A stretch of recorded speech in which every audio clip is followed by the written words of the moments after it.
पक्षातील अडचणीमुळे बाहेर पडले पक्षात. आणि दुसरं असं आहे की जे आज या ठिकाणी उमेदवार राहिलेले विधानसभेला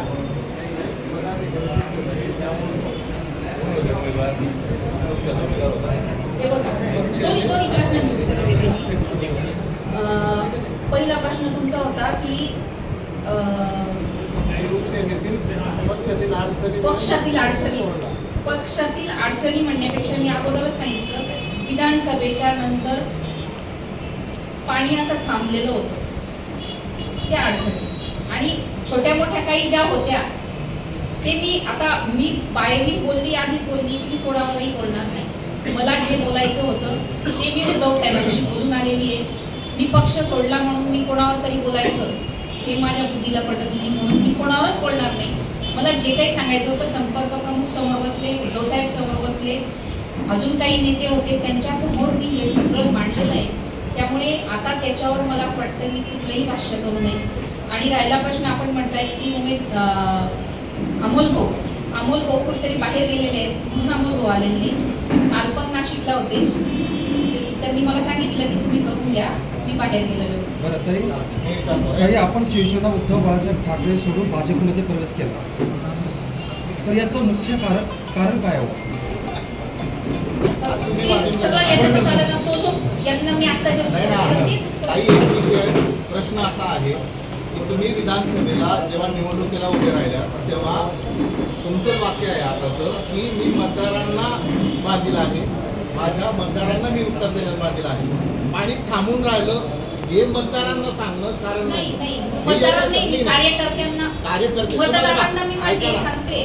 ताई, आता तुमच्याकडे 55 ते 60 हजाराचा लीड तुम्हाला होता, बरोबर आहे. आता तुम्हीच म्हणतात की सोशल मीडियावर जे उपट समजून लोक तुम्हाला ट्रोल करतायत, मी त्यांना उत्तर देण्यास बांधील नाही. अशी कोणती प्रमुख कारणं आहेत की ज्याच्यामुळे तुम्हाला पक्ष सोडावा? फक्त पाणी थांबून राहिलं हे वाक्य अपेक्षित नाही. मी तुम्हाला एकच सांगितलं, मला कोणावरही बोलायचं नाही. मी ज्या पक्षाने मला विधानसभेचं तिकीट दिलं आणि ज्या पक्षाने माझ्या वडिलांना आमदारकी दिली त्यांच्यावर मी बोलणार. मी तुमच्या प्रश्नाला उत्तर देणं म्हणजे मी पक्षावर बोलणं आहे, मला पक्षावर बोलायचं नाही.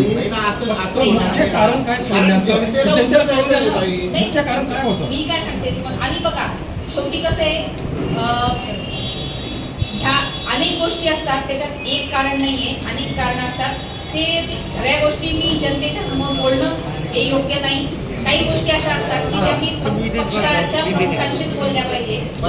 दुसरा प्रश्न असा होता, किती पदाधिकारी तुमच्या सोबत आले? माझ्याकडे बघा, हा त्याचा वैयक्तिक भाग आहे. तुम्ही तरी मला विचारू शकत नाही, कारण तुम्हाला सगळ्या गोष्टी माहिती आहेत.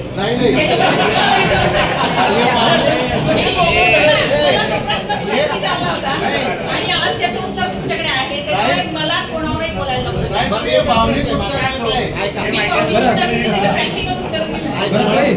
भाजपचे जे प्रमुख आहेत त्यांना एक प्रश्न विचारायचा आहे की आता भाजप कार्यालय कुठे राहिले? पूर्व पश्चिम उत्तर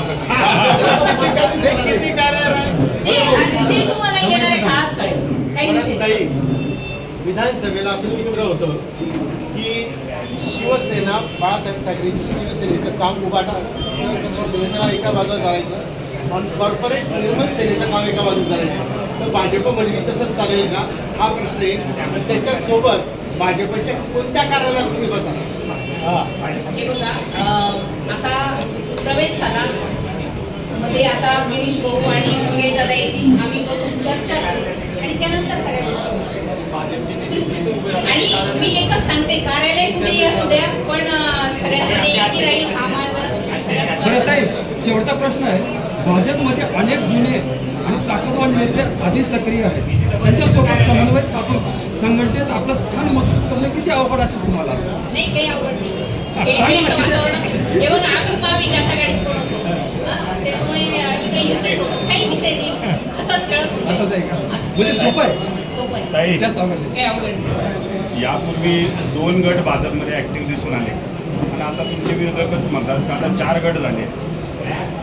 आणि हे 4 दिशेला नाव कशी चालवत गट नाहीच आहे ना, ग्रामपंचायत. गट होते ताई. नाही नाही.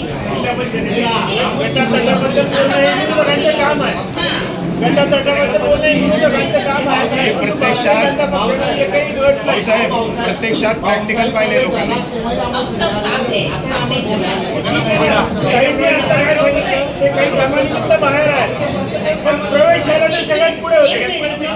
19 तारखेला प्रवेश झाला त्यावेळी भाऊ उलट ट्रॅफिक मध्ये अडकलेले होते आणि अमोल भाऊ शिंदे हे सगळ्यात माझ्याही अगोदर ते जाऊन थांबलेले होते. ताई काय होतं माहितीये का, राज्यावर सगळे एकत्र येऊन जातात पण इथे ती सदती ना येतील सगळे. हे बघा, प्रत्येकाच्या काही ना काही अडचणी असतात.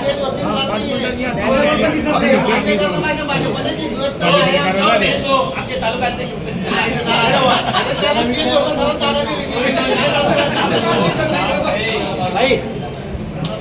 हे मान्य करावं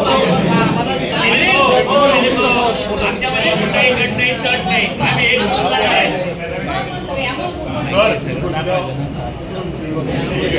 प्रवेशाच्या मध्ये मध्ये यायलाच होत नव्हतं त्यांना. आले तालुक्यात शेवट